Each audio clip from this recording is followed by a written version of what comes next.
Hello friends, welcome back to our channel. നമ്മൾ ഇന്ന് കാണാൻ പോകുന്നത് ലുക്ക ചുപ്പ് എന്ന ഹിന്ദി മൂവിയാണ്. ലിവിംഗ് ടുഗദർ എന്ന രീതിയെ ശക്തമായി എതിർക്കുന്ന സമൂഹത്തിൽ അങ്ങനെ ഒരു കാര്യത്തിന് ഇറങ്ങിത്തിരിക്കുന്ന നായകനും നായികയ്ക്കും എന്താണ് സംഭവിക്കുന്നതെന്ന് നമുക്ക് മൂവി കണ്ടറിയാം. മൂവിയുടെ തുടക്കത്തിൽ തന്നെ കാണിക്കുന്നത് എയർപോർട്ടിൽ നിന്ന് ഇറങ്ങി വരുന്ന ഒരു ആക്ടറിനെ ആകട്ടെ കുറച്ച് മീഡിയാസ് വളയുന്നതാണ്. അയാൾ തന്റെ ഗേൾഫ്രണ്ടിന്റെ കൂടെ ഒരു ലിവിംഗ് റിലേഷൻഷിപ്പിലായിരുന്നു. എന്നാൽ ഇതിനെ മീഡിയ ചോദ്യം ചെയ്യുന്നു. താൻ തന്റെ ഇഷ്ടത്തിന് ജീവിക്കുമെന്ന് പറഞ്ഞിട്ട് അയാൾ അവിടെ നിന്നും എല്ലാവരെയും തള്ളിമാറ്റി പോവുകയാണ്. ഇത് വലിയ വാർത്തയാവുകയും അയാൾക്കെതിരെ വലിയ പ്രക്ഷോഭം നടക്കുകയും ചെയ്യുന്നു. സ്ഥലത്തെ പ്രധാന ഒരു പൊളിറ്റീഷ്യനായിരുന്ന ത്രിവേദിയുടെ നേതൃത്വത്തിലായിരുന്നു ഈ ബഹളങ്ങളെല്ലാം ഉണ്ടാക്കിയിരുന്നത്. പുതിയ തലമുറയുടെ ലിവിംഗ് ടുഗദർ എന്ന രീതിയെ അവർ ശക്തമായി എതിർത്തിരുന്നു. വിവാഹം കഴിക്കാതെ ഒരുമിച്ച് താമസിക്കുന്ന എല്ലാവരും തന്നെ അവർ പിടികൂടാനും ശ്രമിച്ചു. അങ്ങനെ നമ്മുടെ നായകനായ വിനോദിനെ കാണിക്കുകയാണ്. അവിടുത്തെ ഒരു ചെറിയ ചാനലിലെ ജേർണലിസ്റ്റ് ആയിരുന്നു വിനോദ്. ലിവിംഗ് ടുഗദറിനെ പറ്റി അവരൊരു പ്രോഗ്രാം ചെയ്യാൻ ആഗ്രഹിച്ചിരുന്നു. അതിനുവേണ്ടി ഗോളിയാറിലേക്ക് പോകാനിരിക്കുകയായിരുന്നു അവർ. അവിടേക്ക് ത്രിവേദി തന്റെ മകളുമായിട്ട് വരുന്നു. രശ്മി എന്നാണ് അയാളുടെ മകളുടെ പേര്. ഡൽഹിയിൽ ജേർണലിസം പഠിത്തം പൂർത്തിയാക്കി വന്ന അവളാകട്ടെ ഇവിടുത്തെ ചാനലിൽ ഇന്റേൺഷിപ്പ് ചെയ്യാൻ ആഗ്രഹിക്കുന്നു.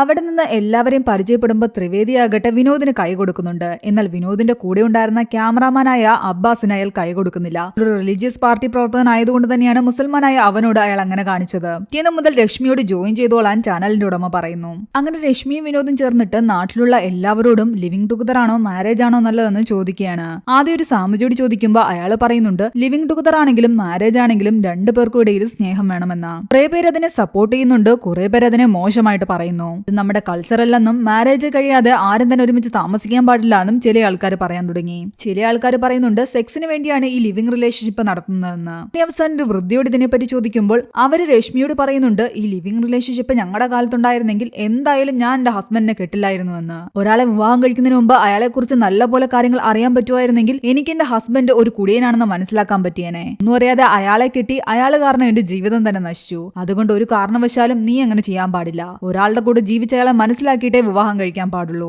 അങ്ങനെ വിനോദും രശ്മിയും ഒരുമിച്ച് ജോലി ചെയ്യാൻ തുടങ്ങിയതോടുകൂടി അവർക്കിടയിൽ പരസ്പരം ഒരു ബോണ്ടിംഗ് ഉണ്ടാകാൻ തുടങ്ങി. വിനോദിന് പതിയെ പതിയെ രശ്മിയോട് പ്രണയം തോന്നാനും തുടങ്ങിയിരുന്നു. രശ്മിക്കും അവനെ ഒരുപാട് ഇഷ്ടമാണ്. അതേസമയം രശ്മിയുടെ അച്ഛൻ ത്രിവേദിയാകട്ടെ ലിവിംഗ് ടുഗദറിനെ എതിർക്കുന്ന കാരണം അങ്ങനെ താമസിച്ചിരുന്ന ഒരാളെ പിടിച്ചുകൊണ്ടുവന്ന് അടിക്കുന്നു. അടുത്തതായിട്ട് കാണിക്കുന്നത് വിനോദിന്റെ അച്ഛൻ നടത്തുന്ന ഒരു തുണിക്കടയാണ്. അവിടെ തന്നെയാണ് വിനോദിന്റെ അളിയനും ജോലി ചെയ്യുന്നത്. അയാളുടെ പേര് ബാബു എന്നായിരുന്നു. അത്യാവശ്യ സ്ത്രീകളുമായിട്ട് ചുറ്റിക്കളിയുള്ള അയാൾക്കാകട്ടെ ഏത് സ്ത്രീയെ കണ്ടാലും അവളെ ഒന്ന് വളയ്ക്കാൻ തോന്നും. അവിടെ വരുന്ന സ്ത്രീകൾക്ക് അയാൾ ഫ്രീ ആയിട്ട് സാരിയൊക്കെ എടുത്ത് കൊടുക്കുന്ന കണ്ടിട്ട് വിനോദ് അയാളുമായിട്ട് വഴക്കിടുന്നു. അയാളും വിനോദും തമ്മിൽ എപ്പോഴും അടിയായിരുന്നു. അന്ന് രാത്രി വീട്ടിലെല്ലാവരും സംസാരിക്കുമ്പോൾ വിനോദിന്റെ ചേട്ടന്റെ കല്യാണക്കാര്യത്തെ പറ്റിയാണ് സംസാരിക്കുന്നത്. ചേട്ടന്റെ ആലോചനയായിട്ട് വന്നവരാകട്ടെ അനിയനെ കണ്ടാണ് ഇഷ്ടപ്പെടുന്നത്.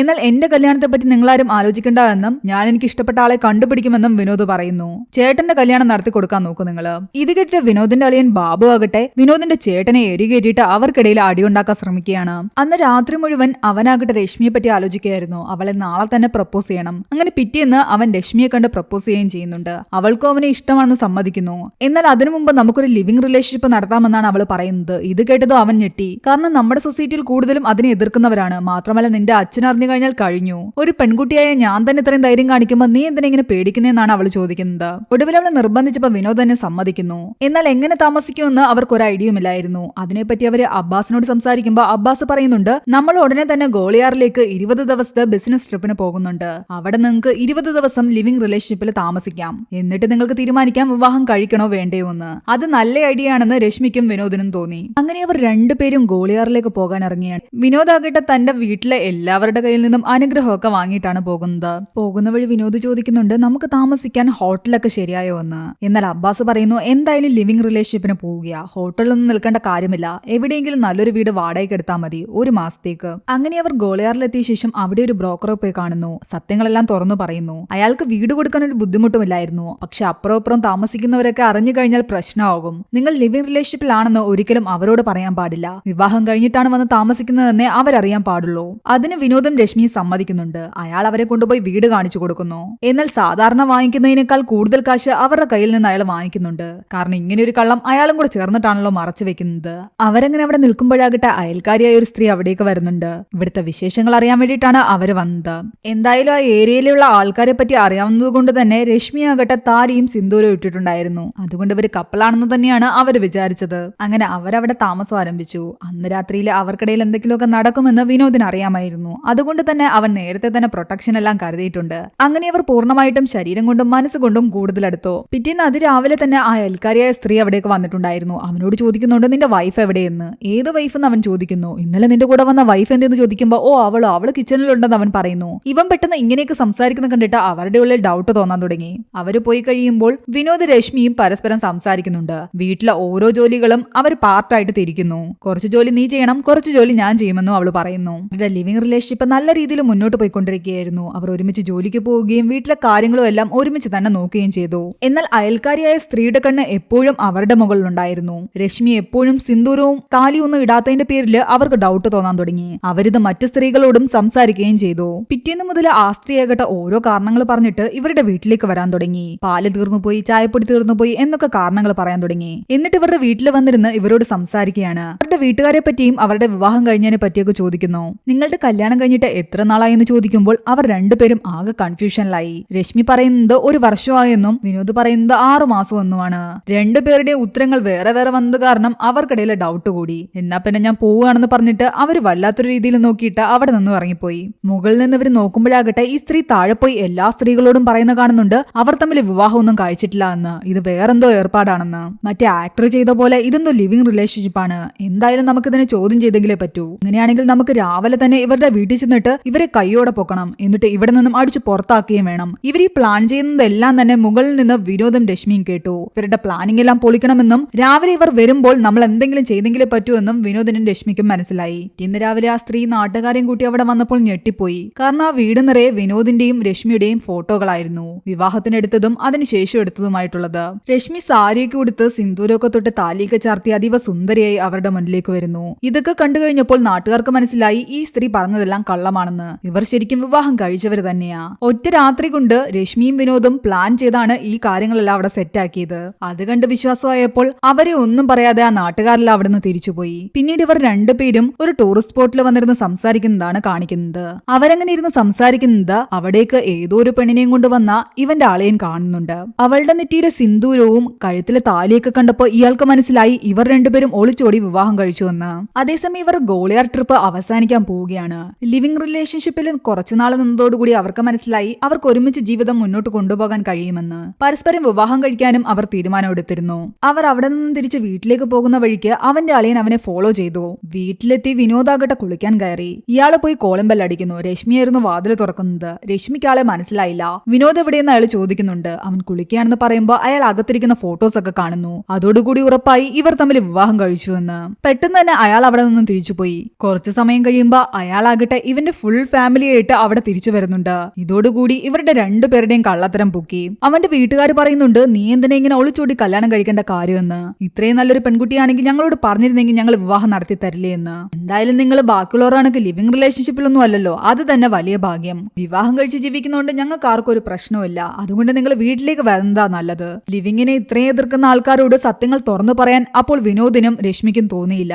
വിനോദിന്റെ വീട്ടുകാർ അവരെയും കൂട്ടി നാട്ടിലേക്ക് വരുന്നു. എന്നിട്ട് രശ്മിയുടെ അച്ഛനോട് പോയി കാര്യങ്ങൾ സംസാരിക്കുന്നു. ഇവർ വിവാഹം കഴിച്ചത് കൊണ്ട് അയാൾക്കും വലിയ ഇഷ്യൂസ് ഇല്ലായിരുന്നു. എന്തായാലും നീയൊന്നും ലിവിങ്ങിന് പോയില്ലല്ലോ, അത് തന്നെ വലിയ കാര്യം. അങ്ങനെയെങ്ങാനും ഞങ്ങൾ ചെയ്തിരുന്നെങ്കിൽ അങ്കിൾ എന്ത് ചെയ്തേനെ എന്ന് വിനോദ് ചോദിക്കുമ്പോൾ അയാൾ പറയുന്നുണ്ട് നിന്റെ ശവം ആ പുഴയിൽ കിടന്നേനെ എന്ന്. കാരണം അയാൾ ഓൾറെഡി തന്നെ അതിന് വളരെയധികം എതിരാണ്. തൽക്കാലം ഇവരോടും കാര്യങ്ങളൊന്നും തുറന്നു പറയേണ്ടെന്ന് അവർ രണ്ടുപേരും വിചാരിക്കുന്നു. എന്നാൽ അവരുടെ മാരേജ് ലീഗലായി കഴിഞ്ഞു എന്നാണ് വീട്ടുകാരെല്ലാം വിചാരിച്ചിരിക്കുന്നത്. അതുകൊണ്ട് വീട്ടിൽ വന്ന് താമസം തുടങ്ങാനും പറഞ്ഞു. ലീഗലായിട്ട് മാരേജ് ചെയ്തിട്ടില്ല എന്നുള്ള കാര്യം അവർക്കും അബ്ബാസിനും മാത്രമേ അറിയൂ. അബ്ബാസ് നൈസിന് രശ്മിയുടെ അച്ഛനോട് പറയുന്നുണ്ട് നമുക്ക് ഇവരുടെ വിവാഹം ഒന്നുകൂടി നടത്തിയാലോ എന്ന്. അതിന്റെയൊക്കെ ആവശ്യം എന്താന്ന് അയാൾ ചോദിക്കുന്നു. ഞങ്ങളുടെ റിലീജിയനിൽ ഒരു തവണ മാത്രമേ വിവാഹം കഴിക്കൂ, അത് അങ്ങനെ തന്നെ മതി. ഇവരുടെ വിവാഹം കഴിഞ്ഞതല്ലേ, ഇനി കൂടുതൽ നടത്താൻ നിൽക്കണ്ട. പിന്നെ പൊളിറ്റീഷ്യൻ ആയതുകൊണ്ട് തന്നെ മീഡിയയ്ക്കും നാട്ടുകാർക്കും കാണിക്കാൻ വേണ്ടിയിട്ട് അയാൾ ഫേക്ക് ആയിട്ട് ഒരു മാരേജ് നടത്തുന്നതായിട്ട് കാണിക്കുന്നു. അതിൽ പൂജാരി ഉൾപ്പെടെ എല്ലാവരും തന്നെ ഫേക്ക് ആയിട്ടുള്ള ആൾക്കാരായിരുന്നു. എന്നാൽ വിനോദ രശ്മിയും ആകെ സങ്കടത്തിലാണ്. അവര് പൂജാരിയോട് പറയുന്നുണ്ട് റിയൽ ആയിട്ട് ഞങ്ങളുടെ വിവാഹം അങ്ങ് നടത്തിക്കൂടെ എന്ന്.